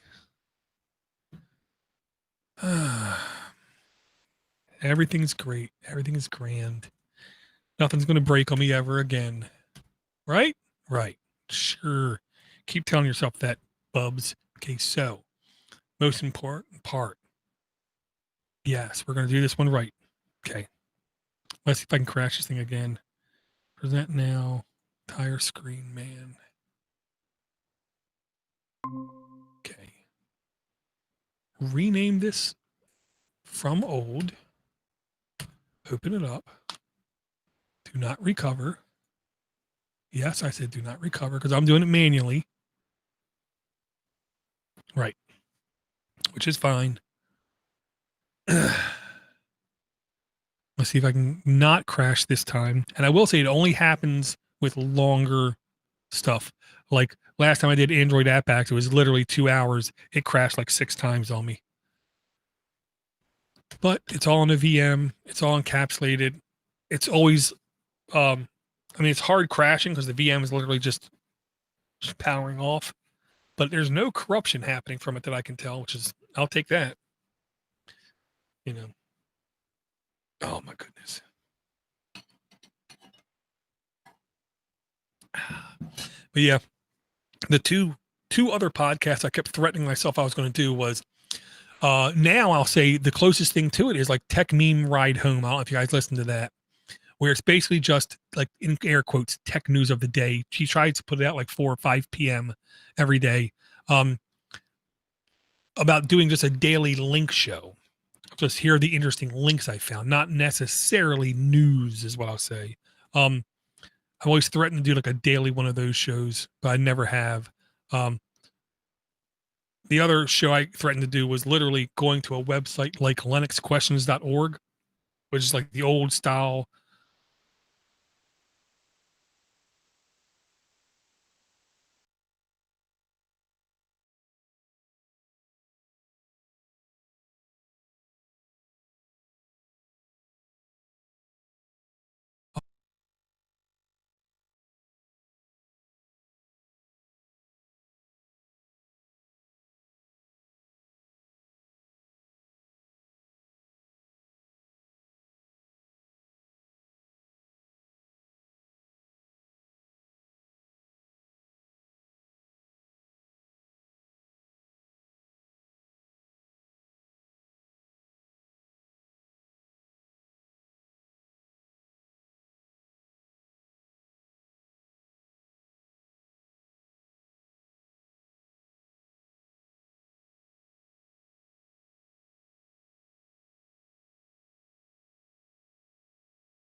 Huh.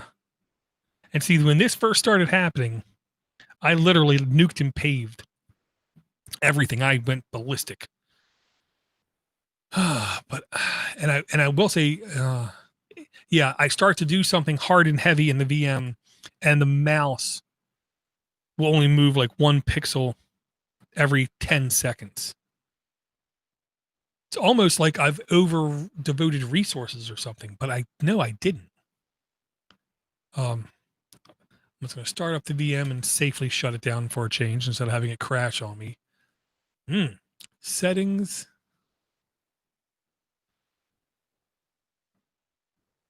Uh, 4 gigs of RAM. I got 16. Processor, 1 CPU. Oh, let's push this cap down to, let's say, 80% of my processor. Had up to 100%. Maybe I shouldn't have it up to 100%. And I've never changed that before that I know of. Maybe it's a default. Yeah, I will say, you said you had a microburst there, Red. I will say it did storm like hell over here, but only for like 20 minutes, 30 minutes, but it was heavy. I mean, it definitely was coming down fast. Okay, so let's see if I can crash this thing again. See, this is why I can't run Windows, because Windows wouldn't recover from this. Windows would just die. Okay, again, delete this, rename this. That's how we do our proper recovery. And we say, no, do not recover. I'm doing it myself. Big gaps in the audio. Looking good. See, in the worst case scenario, I could take this out of the VM right now and do this last on my real desktop, but I'm hard-headed. That's what I do. Truncate silence. Never change a setting. Only time I ever changed a setting, I literally broke something that never worked right again.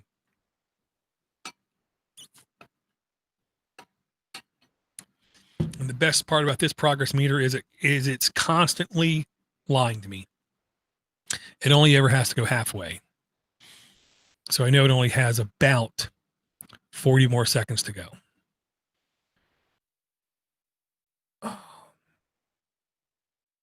If I can count. Maybe I can't count. Yeah, I can't count. Like 15 seconds away kind of thing. And yes, I could go out of my way to try to get a, $3,000 computer.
Huh.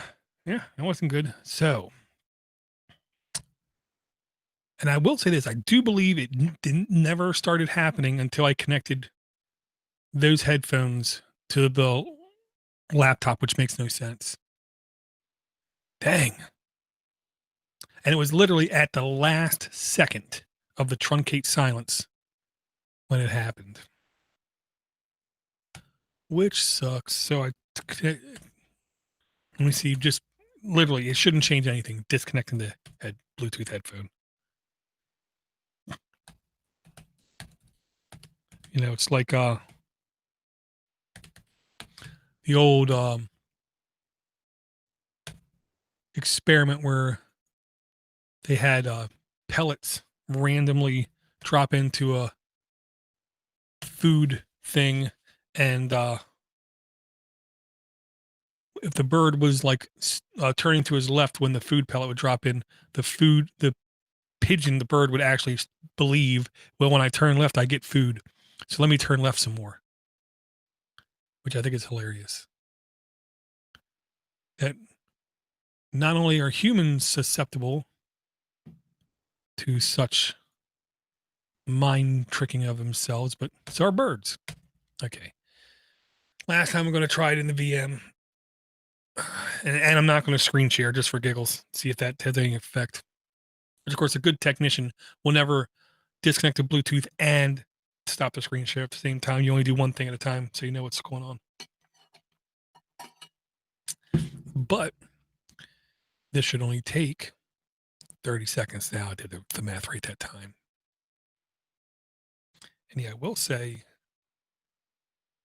now the Bluetooth GUI interface to manage my Bluetooth devices is not responding either. But my keyboard's still working, and that's Bluetooth. Huh. Weird, wild. Now that worked fine. Now we try the export. Because we made it here at least twice. Export, because I had to do the manual recovery at least twice, is what I'll say. Okay. Export says, wow, 30 seconds, 35 seconds. Huh. I could always just blame Google Meet.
Well, that didn't work like I wanted it to. Okay, so it still crashed.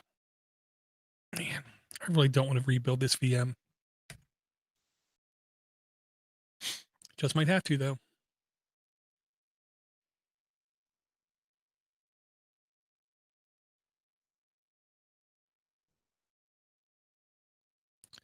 Okay, so let's come here and say,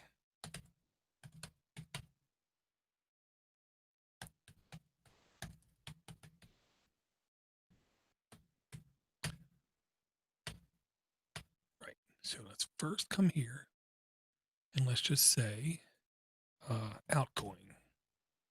Delete that one. Copy this one over to here. Let's see if this causes anything to crash.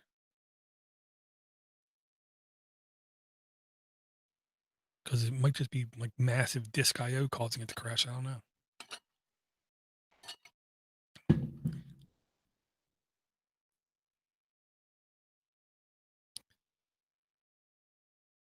Bada bing, come on.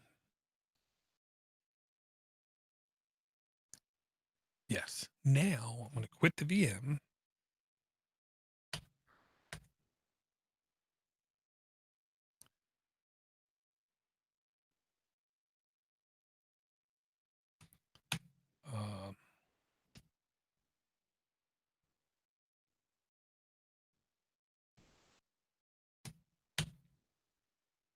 Okay. Yes. Let's see if I can do this right here. And I will say one thing, one time I tried to do that VM. I tried to change it so the next boot cycle, it would do a disk check. I could never get it to do it, no matter how much I tried.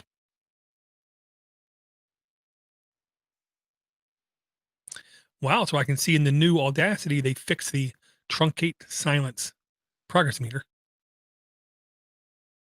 And it literally took half the time. It was like 16 seconds. Dang it. Okay. Export wave. Yep. Okay. Oh man, I hate changing how the process is done because that means end product might not come out the same. But I have no choice. Still going to go back to the VM to convert it from wave to MP3 though. Okay. No. Come back over here.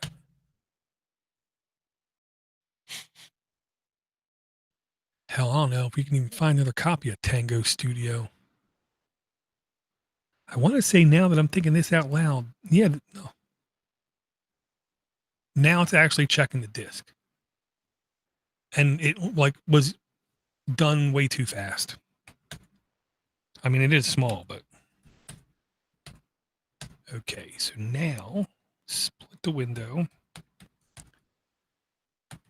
68 to 150. Yeah.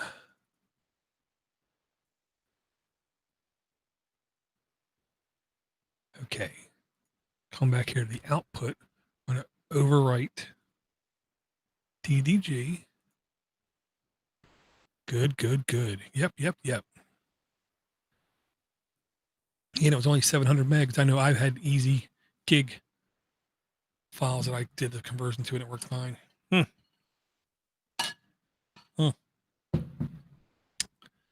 So let's see if this works. Pulling up the command prompt. Converting from wave to MP3.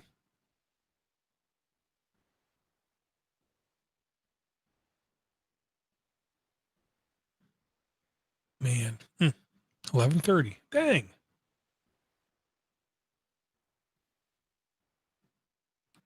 Hey, Captain, gotta say sorry for having a visitor. And I should be tomorrow at 9 doing mini PC. Should be Thursday doing AAA. And then I don't know if Saturday's Linux for the rest of us. I never know anymore because Bruce asked me to change it to every other week. And if I don't do something every week or every day, I don't have no idea. So I never know if it's show week or not until that Saturday. Okay. Transcoding. 10 seconds. Looking good.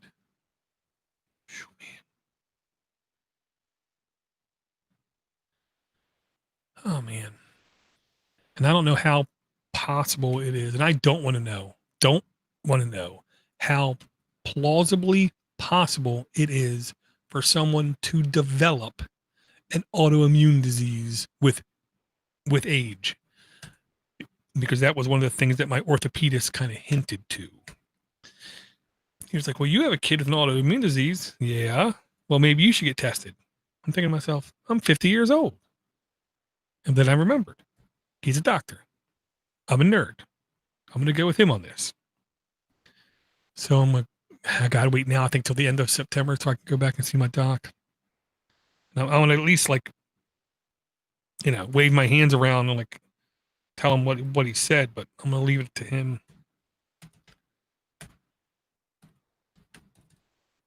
Because I mean, he knows more than me. I just know stuff hurts. Okay. Shut it down the VM safely, so I was able to do that. So now, oh yeah, we come here, change the permissions. I'm nearly done. Oh man, I gotta show you guys this game too. Okay. I bought it literally on a whim, and I've just I don't know why I waved my hands like that. I bought it on a whim, because of nostalgia is the way that I'll put it. Because it literally reminded me of a game like being 30 years ago now, 20 something years ago now. We first just do this, come here and say,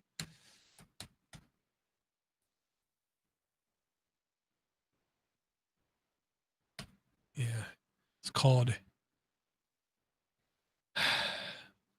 Hypnospace Outlaw. Okay, I'm gonna let that digest.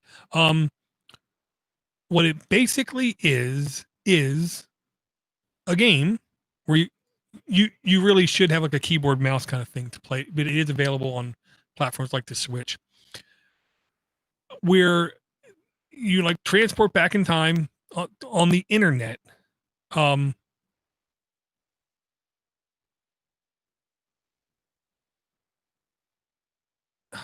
isn't it. I put the wrong links in there. Sorry. Where you go back in the day, you're on the internet, and your job is basically like almost what today would be considered a content moderator, where it's your job to basically like stop hackers, find hidden societies, find illegal content that is posted, and your job is to like track them down and find them. And I bought it. Hook, line, and sinker. Don't know if I'm ever have time to play it, but I thought it was a cool enough game that I should buy.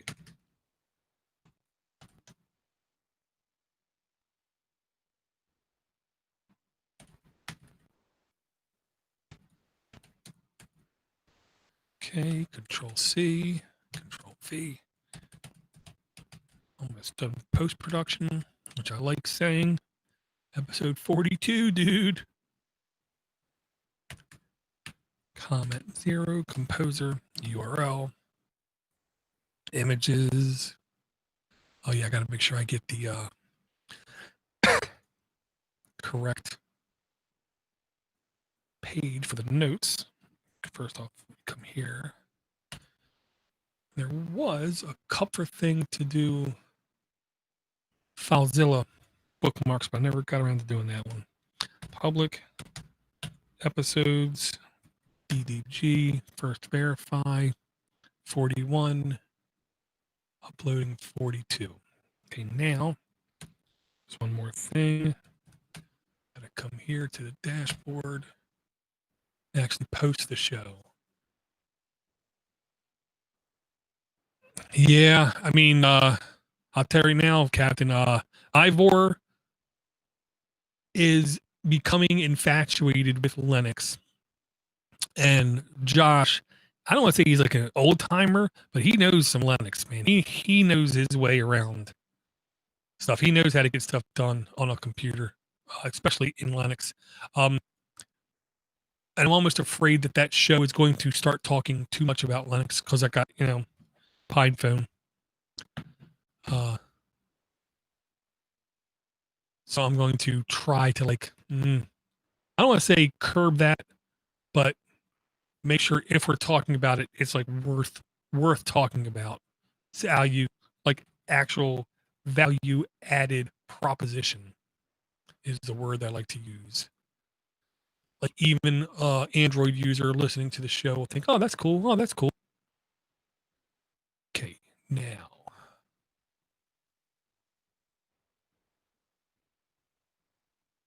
Principles of curiosity. Why is this? Yeah, see, this one is definitely,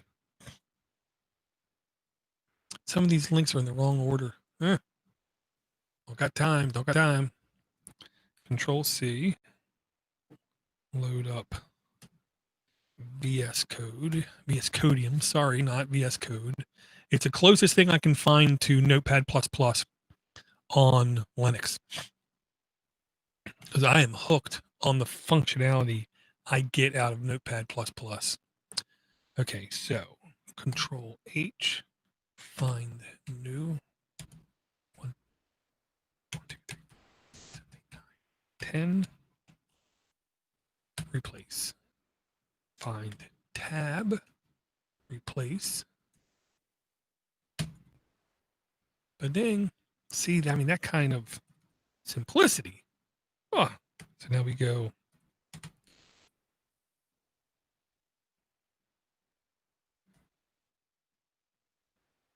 to my Google Docs where I can just paste all this in and have it like automatically turn the hyperlinks into hyperlinks. Because I hate going through WordPress and clicking each one and hitting Control K, enter. Where this one I can just click and hit the space bar. It automatically turns everything into a hyperlink. Got to use it like a tool. Okay, I'm going to leave the link in there for half life of knowledge. That's one of those things I find friggin' fascinating. And it's one of those things that's like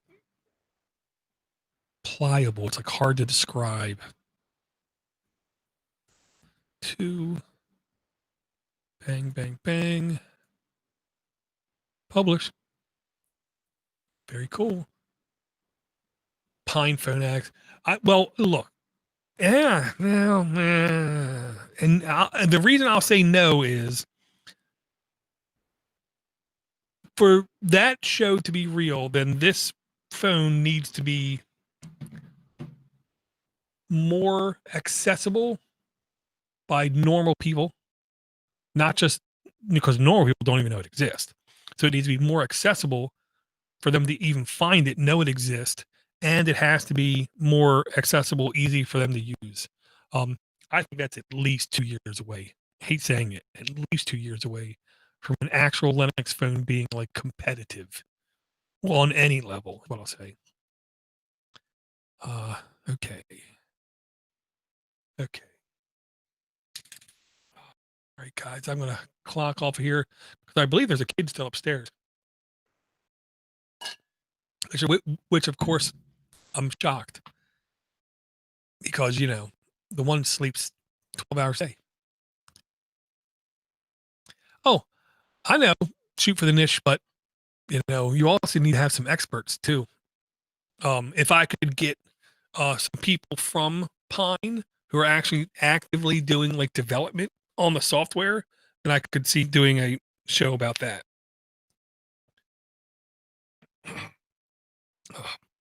But it's still early. They just released another phone with double the RAM. I'm pretty sure by this time next year, they're going to have They're going to completely rev the phones in, where they're going to come out with phones literally with like 8 gigs of RAM, and they're going to be like crazy powerful.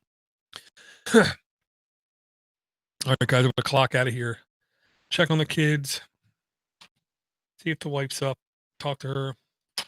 I cooked dinner for her. We'll see if she liked it or not. Hopefully she did. All right, guys. Thank you guys for coming out. Thank you guys for participating. I'll talk to you all again real soon.